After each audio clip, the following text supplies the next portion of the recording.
രണ്ട് മുറിവേറ്റ മനുഷ്യർ ഒരായുഷ്കാലം മുഴുവൻ പരസ്പരം അവരുടെ മുറിവ് ഭേദപ്പെടുത്താൻ ശ്രമിക്കുന്ന ഒരു സംഭവത്തിന്റെ പേരാണ് കുടുംബജീവിതം.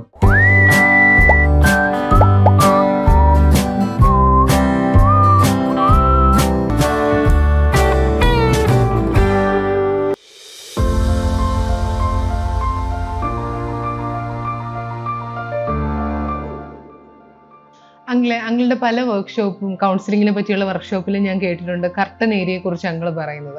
ഈ കർട്ടൻ ഏരിയയിൽ നമ്മൾ സൂക്ഷിച്ചിരിക്കുന്നത് നമ്മുടെ പരമരഹസ്യമായിട്ടുള്ള കാര്യങ്ങളായിരിക്കും. അപ്പം ഈ കാര്യങ്ങളൊക്കെ നമ്മൾ മറ്റൊരാളുമായിട്ട് അല്ലെങ്കിൽ നമ്മുടെ പാർട്ട്ണറുമായിട്ട് ഷെയർ ചെയ്യുമ്പോൾ അത് ഭാവിയിൽ വലിയ പ്രശ്നങ്ങളിലേക്ക് നയിക്കില്ലേ? അങ്കിളിന് എന്താ തോന്നുന്നത്? കർട്ടൻ ഏരിയ എന്ന് പറയുന്നത് നമ്മുടെ കൗൺസിലിംഗ് തിയറിയിൽ ജോഹാരി വിൻഡോ എന്ന് പറയുന്ന ഒരു ടൂളുണ്ട്. അതിൽ നമ്മുടെ പേഴ്സണാലിറ്റിയെ 4ആയിട്ട് ഡിവൈഡ് ചെയ്തിരിക്കുക. ഒരു ചതുരത്തിനെ 4 ചതുരങ്ങളാക്കി ഭാഗിച്ചിരിക്കുന്നു. അതിൽ ഒന്നാമത്തെ ചതുരം എന്ന് പറയുന്നത് അരേന, ഓപ്പൺ ഏരിയ. രണ്ടാമത്തെ ചതുരം എന്ന് പറയുന്നത് ബ്ലൈൻഡ് ഏരിയ. മൂന്നാമത്തെ ചതുരം എന്ന് പറയുന്നത് താഴെയുള്ള ലെഫ്റ്റ് സൈഡിലുള്ള ചതുരം എന്ന് പറയുന്നത് കർട്ടൻ ഏരിയ. നാലാമത്തെ ചതുരം എന്ന് പറയുന്നത് ഡാർക്ക് ഏരിയ. ഇങ്ങനെ ഒരു ചതുരത്തിനെ 4ആയിട്ട് ഭാഗിച്ചാൽ 4 ഭാഗങ്ങൾ ഉണ്ടാകും.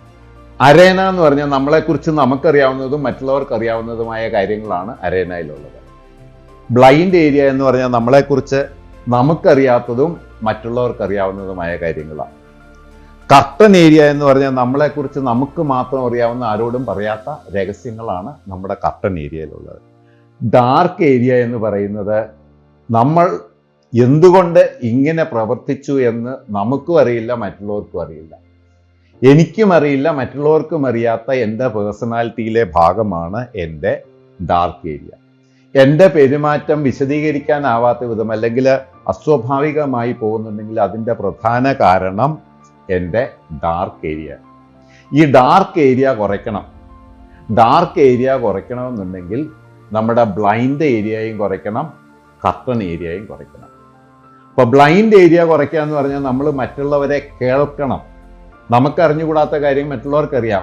അപ്പോൾ മറ്റുള്ളവർ എന്തെങ്കിലും നമ്മളോട് പറഞ്ഞാൽ അത് നമ്മൾ ക്ഷമയോടെ കേൾക്കണം. ഒരുപക്ഷെ നമ്മുടെ കുറ്റമായിരിക്കും അവർ പറയുന്നത്, അത് മനസ്സായിട്ട് വില്ലിംഗ് ആയിട്ട് നമ്മൾ കേൾക്കണം. ഇനി കർട്ടനകത്ത് നമ്മൾ ഒളിപ്പിച്ച് വെച്ചിരിക്കുന്ന അത് ആരോട് പറയണം എന്നുള്ളതാണ്.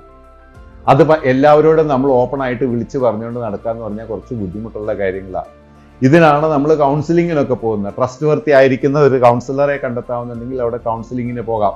കൗൺസിലർ ഞാൻ ആരോടും രഹസ്യങ്ങൾ പറയില്ല എന്ന് അയാൾ സ്വയമായിട്ട് പ്ലഡ്ജൊക്കെ എടുത്തിരിക്കുന്ന ഒരാളാണ്, പറയില്ലായിരിക്കുമെന്ന് നമ്മൾ വിശ്വസിക്കാം. പക്ഷെ നമ്മുടെ ഡാർക്ക് ഏരിയ നമ്മളെ എത്രമാത്രം ശല്യം ചെയ്യുന്നുണ്ടോ അതിനനുസരിച്ചിട്ട് നമ്മൾ ട്രസ്റ്റ് ചെയ്യണോ വേണ്ടോ എന്നുള്ളത് നമ്മൾ തന്നെ തീരുമാനിക്കണം. ദമ്പതികളെ കൗൺസിൽ ചെയ്യുന്ന കൗൺസിലർമാരെല്ലാം പറയുന്നത് ദമ്പതികളുടെ പൂർവ്വചരിത്രം മറ്റേ ആളിനോട് പറയാൻ പോകണ്ട എന്നുള്ളതാണ്. ഈ പൂർവ്വചരിത്രങ്ങൾ പറഞ്ഞു കഴിഞ്ഞാൽ അത് പിന്നീട് കോംപ്ലിക്കേഷൻ ഉണ്ടാക്കുമെന്നുള്ളതാണ് എല്ലാ സൈക്കോളജിസ്റ്റുകളും സജസ്റ്റ് ചെയ്യുന്നത്. അപ്പം അത് മുഴുവൻ പറയാമെന്നുള്ളതല്ല, പക്ഷെ നമുക്ക് എന്തും പറയാവുന്ന ഒരു അവസ്ഥയിലേക്ക് നമ്മുടെ ബന്ധം നമുക്ക് മാറ്റിക്കൊണ്ടുവരാൻ സാധിക്കണം. ആദ്യമേ തന്നെ നമ്മൾ കർട്ടൻ ലോവർ ചെയ്ത് മിണ്ടാതിരുന്നു കഴിഞ്ഞാൽ അതുകൊണ്ട് നമുക്ക് ഒരുപക്ഷെ ബുദ്ധിമുട്ടുകളാണ് ഉണ്ടാവുക. ഒരു കാര്യം പക്ഷെ ശ്രദ്ധിക്കണം, നമുക്ക് സത്യം പറയാതിരിക്കാം, പക്ഷെ ഒരു കാരണവശാലും കള്ളം പറയരുത്.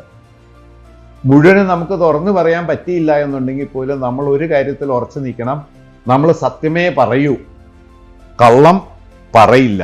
അപ്പം അങ്ങനെയാണെന്നുണ്ടെങ്കിൽ നിങ്ങൾ നിങ്ങളുടെ പാർട്ട്ണറോട് നീതി പുലർത്തുന്നുണ്ട്. നിങ്ങൾക്ക് പറയാൻ ബുദ്ധിമുട്ടുള്ള കാര്യം പോലും പറയാവുന്ന രീതിയിൽ ഒരു സ്വാതന്ത്ര്യം അല്ലെങ്കിൽ ഒരു അത്രയും അടുപ്പം ആത്മബന്ധം ഉള്ള ഒരാളാക്കി നിങ്ങളുടെ പങ്കാളിയെ മാറ്റുക എന്നുള്ളത് ഒരായുഷ്കാലം കൊണ്ടേ അത് സാധിക്കത്തുള്ളൂ.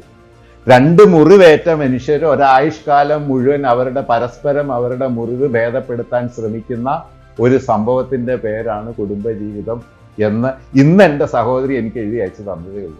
അപ്പോൾ ദ ബോട്ടം ലൈൻ ഈസ്, സത്യം പറയാതിരിക്കാം, പക്ഷേ കള്ളം പറയരുത്.